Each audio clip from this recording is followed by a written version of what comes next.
Salut les amis, j'espère que vous allez bien.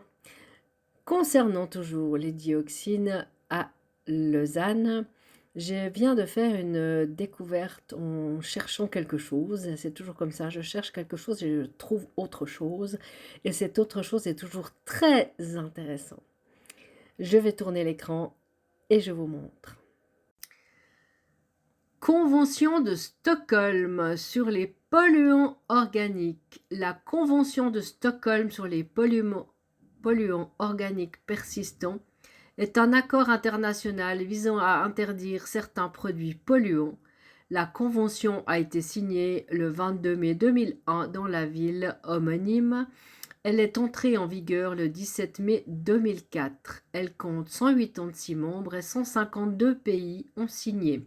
Elle institue un secrétariat permanent.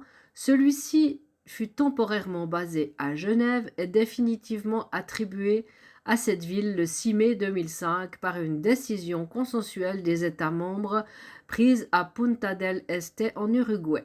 Le budget annuel de l'organisation est de 5 millions de francs suisses, dont 2 millions de contributions suisses, les amis.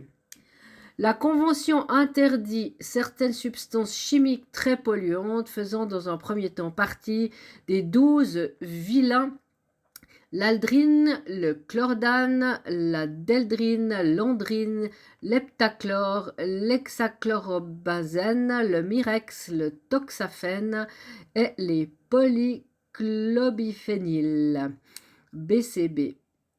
Elle restreint très fortement l'utilisation du DDT. Elle prévoit également de prévenir et de réduire la formation et le rejet de dioxine et de furane.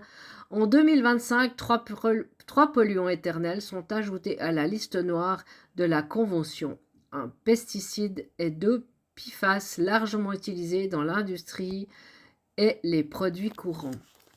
Et voici les pays concernés, dont évidemment la Suisse. Alors, puisque notre chère ville de Lausanne s'interroge comment est-ce qu'elle va financer la dépollution de notre sol à la dioxine suite aux dégâts de l'usine d'incinération du Vallon, eh bien, puisqu'on a cette convention de Stockholm qui réside à Genève et dont la Suisse verse 2 millions, pourquoi ne pas demander à la Confédération, finalement, puisque la Suisse finance cet organisme qui lutte contre les dioxines, justement. Alors, intéressant, non? Je m'en vais poser la question et je reviendrai vers vous. À bientôt les amis. Salut!